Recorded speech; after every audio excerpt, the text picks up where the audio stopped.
Captain Aaron Blake walked through the dim corridors of the Orion outpost, a small, almost forgotten space station at the edge of the Zetherian expanse.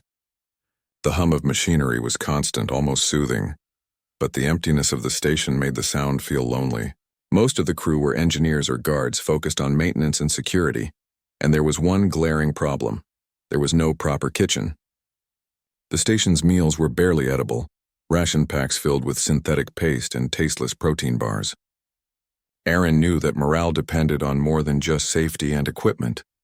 He needed someone who could bring warmth, something familiar even in the middle of the void. He had almost given up the idea of hiring a cook when he heard of Leora, an alien woman looking for work. She was a widow, traveling with her infant daughter after losing her husband in a mining accident on a distant moon. The crew spoke cautiously of her, noting her quiet demeanor and striking appearance. Leora was a member of the Xylan species, known for their silver-tinted skin and bright, reflective eyes that seemed to carry emotions more vividly than humans ever could.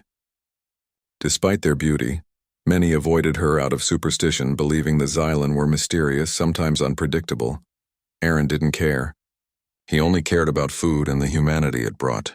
When he first met Leora, she was standing outside the station's docking bay, holding a small bundle in her arms. The baby Miri peeked out from a soft blanket, her wide eyes catching the dim light and reflecting it like tiny stars. Aaron felt a strange tug in his chest he couldn't name. He reminded himself that he was a captain, trained to stay calm, to stay professional, but looking at Miri, something long buried stirred. "Are you Leora?" he asked, keeping his tone firm but gentle. "Yes," she replied softly, her voice musical but quiet. "I heard you were hiring a cook." Aaron studied her for a moment. She looked fragile but not weak. There was a calmness in her presence, an aura that seemed to demand respect without asking for it. He nodded. "We need someone. The crew is miserable with the current meals." "Can you start immediately?" "I can," she said, "if you have a place for me to stay." Aaron gestured toward the small living quarters. "You and your daughter will have the east wing. It's quiet." Leora nodded and carried Miri inside, the baby gurgling softly. As they walked away, Aaron felt a strange weight in his chest. Memories he had long buried, memories of loss flashed across his mind. Years ago, he had been on a mission through the same region of space, exploring a newly discovered wormhole. His crew had been inexperienced, and a sudden collapse had claimed his entire team, including his wife and daughter. He had survived, but the grief had buried something deep inside him. The part of himself that trusted, that hoped, that let anyone in. Now, looking at Miri, Aaron felt that part of him stir again. The first days were quiet. Leora worked in the small kitchen, her movements precise and graceful. The smell of spices and simmering food began to fill the corridors. The crew, initially suspicious, couldn't resist the aroma. Even Aaron, who usually ate only out of necessity, found himself lingering near the kitchen doorway. There was something more than just skill in her cooking. Each meal seemed to carry a subtle energy, a sense of care that lifted the crew's spirits. Aaron watched her sometimes, pretending to be busy with station logs. He noticed the way Miri's small hand would reach out for the food, her eyes widening in curiosity. Aaron felt a pang of longing, thinking of the daughter he had lost, the family he had once held. He forced himself to focus on the task at hand, reminding himself that he was here to protect the station, not to dwell on old ghosts. One evening, as the station rotated to face a distant nebula, Aaron found himself alone with Leora in the kitchen. She was stirring a pot, humming softly. Miri was asleep in a small cradle nearby. Aaron cleared his throat. "You're cooking."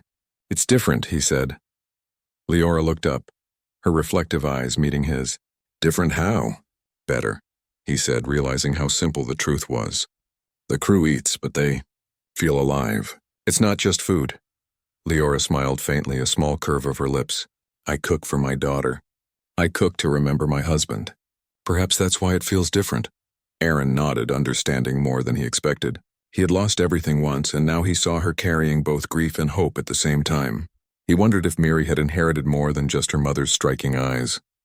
There was intelligence there, a quiet awareness that seemed beyond her age. Aaron found himself watching the baby longer than he should, noting the way her gaze seemed to follow him as if she understood more than any infant should. The quiet days were broken by a sudden alert. Red lights flashed, and the station's PA system announced an incoming vessel. Aaron ran to the control room, his mind instantly switching to tactical mode.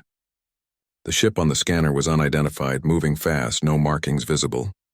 He activated the station's defenses and called the crew to their stations. Leora appeared at the doorway of the kitchen, holding Miri close. "What's happening?" she asked, her voice steady despite the alarm. "Unknown ship," Aaron replied. "Could be pirates. Could be something worse. I need you to stay inside with her." Leora nodded but didn't leave. Instead, she moved to a corner and set Miri down on a soft mat. The baby's eyes widened, reflecting the flashing red lights. Aaron felt something strange, a flicker of recognition. He couldn't explain it, but Miri's gaze seemed to pierce through him. Awakening memories he had long tried to forget, the panic, the helplessness, the faces of those he had lost. As the incoming vessel approached, small tremors shook the station. Aaron coordinated the crew's defense, barking orders, but his attention kept returning to Miri. There was a faint glow in her eyes now, a reaction to the alarms and the tension in the air. It was subtle, almost imperceptible, but Aaron noticed. He had seen strange things in deep space, but this was different. This was personal. He moved to the kitchen, kneeling beside Leora and Miri. "Are you sure she's okay?" he asked quietly. "She's fine," Leora said softly, but she didn't remove her gaze from her daughter. "She feels danger. Differently. She always has." Aaron's mind raced. The baby was only months old, yet she responded to threats instinctively, almost as if she could sense what he could not. The memories of his own daughter, lost long ago, pressed against him. He realized he had buried not just grief but a deep part of himself, the part that protected, the part that cared, the part that loved without reservation. Now, looking at Miri, that part stirred awake, demanding attention, demanding action. The ship drew closer. Aaron felt the familiar surge of adrenaline, the same feeling that had saved his crew countless times before. But this time it was different. He wasn't just protecting a station or a crew. He was protecting Leora and Miri. He saw the potential, the life, and the hope they carried, and it awoke in him something he hadn't felt in years, a renewed sense of purpose, a connection that went beyond duty. The first part of the confrontation would test more than his tactical skills. It would test his ability to confront the past he had buried and to recognize the new family forming in front of him. As the unknown vessel hovered just outside the station's shields, Aaron took a deep breath and prepared. He knew that whatever happened next, the baby's eyes had already awakened something inside him that could not be ignored. And in that moment, amid the hum of machinery and the tension of approaching danger, Aaron realized that survival was no longer just about him.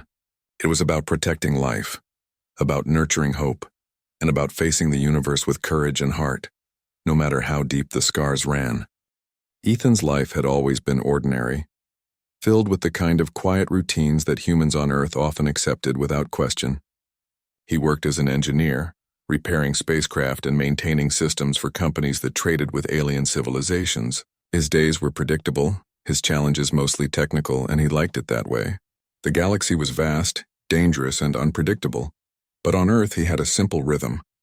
That rhythm ended the day the Council summoned him. The message arrived without warning, a formal communiqué stamped with the seal of the Interstellar Diplomatic Council. Ethan's hands trembled slightly as he read the words, though he tried to hide it. He had seen strange requests before, but nothing like this. He was to travel to the Tyrellian homeworld immediately. There he was informed he would be married to Lysera, a Tyrellian diplomat and warrior 33 years his senior. The words felt like a punch to the stomach. Ethan blinked several times, sure that some bureaucratic error had occurred. Marry a woman older than his mother by decades? And not just any woman, but a Tyrellian, fierce, powerful, and legendary among her people. Ethan knew enough about Tyrellians to understand that their warriors were respected and feared throughout the galaxy. This was not a light responsibility. When Ethan arrived at the council chambers, the air was tense with anticipation. Humans and Tyrellians alike murmured, glances flicking toward him with a mix of curiosity and doubt. Ethan felt the weight of every eye on him. He was young, small by Tyrellian standards, and yet he carried the expectations of both species. Lysera entered the chamber without warning. Her presence was commanding, her every movement measured and deliberate. Ethan noticed her first, the silver pattern in her hair that signified her status, the elegance of her posture, the aura of authority that seemed to ripple through the room. She studied him with sharp violet eyes that seemed to pierce through his very thoughts. "You are Ethan?" she asked, her voice calm but firm. It carried no warmth, only the weight of duty. Yes," Ethan stammered. "You have been chosen to join your life with mine," Lysra said simply, turning her gaze toward the council. "The treaty demands it." Ethan's jaw tightened. "Chosen? I didn't agree to this." "I've done nothing to deserve being forced into a marriage with someone I barely know." The council remained silent, a chorus of stares affirming that protest would change nothing. Ethan's heart sank. This was not a request. It was a command. The journey to Lysra's world was unlike anything Ethan had experienced. The Tyrellian ships were enormous, sleek and impossibly fast. As they traveled through the void, Ethan looked out at the stars stretching endlessly before him. He wondered how his life had taken such a sharp turn. One moment he was a simple engineer. The next he was a political pawn in an alien world. When they arrived, the beauty of Lysra's planet struck him. The cities floated above the ground, luminous with technology that seemed almost alive. Rivers of glowing water flowed through the streets, carrying vehicles and small crafts across the cityscape. Towering structures spiraled into the sky, adorned with alien symbols that Ethan could not decipher. It was a world of elegance and precision, and it was intimidating. Lysra guided him through her city with the confidence of someone born to command. She showed him the customs he would need to follow, the protocols he would have to respect, and the expectations that came with his new role. Ethan tried to keep up, but every step was overwhelming. The Tyrellians valued strength, precision, and intelligence, and Ethan feared he had none of these qualities in their eyes. Despite his insecurities, Ethan noticed something unusual. Lysra was curious about him, though she would never admit it aloud. She watched the way he examined her world, how he asked questions, and how he noticed details that others might overlook. Her gaze softened ever so slightly when he suggested improvements to a flawed energy conduit they passed in one of the city's chambers. The first days were a mixture of confusion and minor successes. Ethan learned quickly that Tyrellians respected those who could think and act independently. He began to show them that humans were not weak or trivial, as many Tyrellians believed. He repaired machinery that had stumped Tyrellian engineers for weeks, using methods that were unconventional but effective. Lysra's peers began to murmur, impressed despite themselves. The council observed silently, their expressions unreadable. Ethan began to understand that the marriage, while forced, was also a test. He needed to prove that he was worthy not just of survival, but of respect. Evenings were difficult. Lysra and Ethan shared a formal dining chamber, their conversation limited and tense. She asked him questions about Earth, about humans, and about his work. He answered honestly, even when his answers revealed his ignorance of their customs. She listened, sometimes with a flicker of interest, other times with distant calculation. One night, as Ethan gazed out of the chamber's window at the glowing rivers below, Lysra approached quietly. "You adapt quickly," she said. "For a human, that is unusual." Ethan swallowed nervously. I have to. I don't want to fail. I don't want to disappoint anyone." She studied him in silence, and for a moment Ethan thought he saw something akin to approval in her eyes. "Adaptation is only the first step. Survival requires courage," she said. "And humans are curious. Curiosity can be dangerous or powerful. You must decide which it will be." Days turned into weeks, and Ethan continued to grow into his role. He trained with Tyrellian warriors, learning their movements and combat techniques. His human instincts, creativity, flexibility, and unpredictability gave him advantages the Tyrellians did not expect. He was slower and smaller than his companions, but he was clever, quick-thinking, and daring. During one training exercise, a mechanical failure in the chamber threatened to injure a young Tyrellian trainee. Ethan acted without hesitation, improvising a solution that saved the trainee and prevented serious injury. Lysra observed from a distance, her eyes narrowing, not in anger but in assessment. By the end of the exercise, murmurs of admiration passed among the trainees. Ethan began to see Lysra differently. The woman he had feared at first was not just a diplomat or a warrior. She was a strategist, a protector, and someone who valued ability over status. She respected action and intelligence even if she would never admit it openly. Slowly, a mutual respect began to form between them. The turning point came during a council session. A dispute arose over a failing energy system in one of the city's outer districts. Lysera's advisors were ready to follow traditional protocols, which would have taken months to implement. Ethan spoke up, proposing an untested human method of repair. The room fell silent. Tyrellians did not usually tolerate such risk, especially from a human. Lysera's violet eyes met his. "Explain," she commanded. Ethan laid out his plan step by step, his voice steady despite the tension in the chamber. He demonstrated calculations, diagrams, and simulations he had prepared. By the end of his presentation, the council had little choice but to approve his approach. The repairs were a success, faster and more efficient than anyone had expected. Lysera's peers were visibly impressed. Some whispered quietly about the young human who had dared to challenge convention and succeeded. Ethan felt a sense of pride he had never known, but more importantly, he saw a flicker of admiration in Lysera's eyes. That night, Lysera did not speak much, but her presence beside him was less rigid, more thoughtful. Ethan realized that this marriage, forced and improbable as it was, had opened a door he had never anticipated. He was not just surviving. He was proving humanity's worth in a world that doubted it.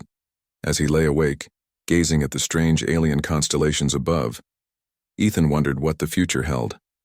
He had no illusions about the challenges ahead, but for the first time he felt a sense of purpose.